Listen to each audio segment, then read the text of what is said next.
பாரியதொரு பொறுப்புத்தான் இபாதத், வணக்க வழிபாடு, ஆன்மீகம், லௌகீகம் அனைத்திலும் நம்மை ஒரு முன்னுதாரணமாக மனிதனாக வைத்துக் கொள்ள வேண்டிய மிகப்பெரிய தேவை இருக்கிறது.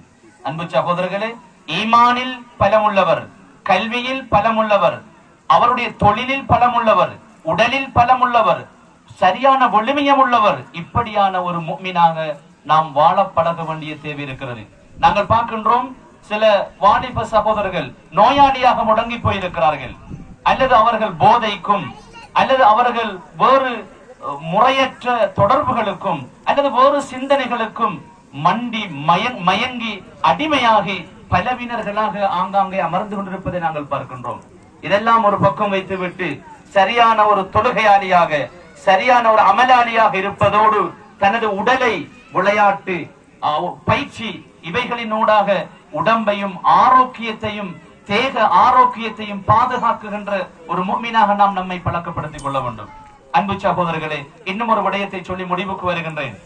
நமது 10ஆம் காலனி அல்-அக்ஸா என்கின்ற இந்த கிராமம் நல்ல வசதி உள்ளவர்கள் உள்ள ஒரு கிராமம், இங்கு செல்வந்தர்கள் உள்ள ஒரு கிராமம்.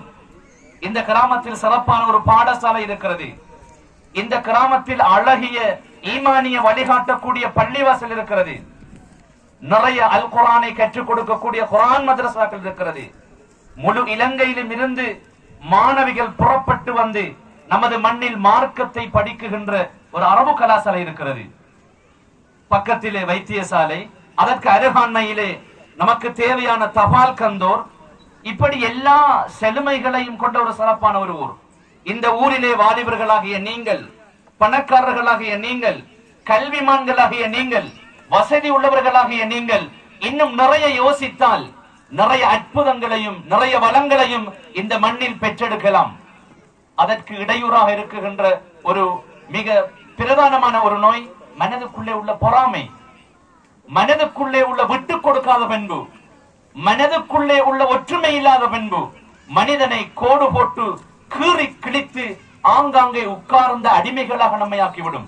எனவே ஒற்றுமையோடும் விட்டு கொடுப்போடும் புரிந்துணர்வோடும் நமது விளையாட்டை மாத்திரமல்ல, நமது கலாச்சாரத்தை, நமது விழுமியங்களை, நமது அனைத்து செயல்பாடுகளையும் ஒன்றுபட்டு ஒரு குடையின் கீழ் இந்த ஊர் பயணிக்குமாக இருந்தால் மிக சிறந்ததொரு எதிர்காலத்தை நம்மால் உருவாக்க முடியும் என்று கேட்டு இப்படி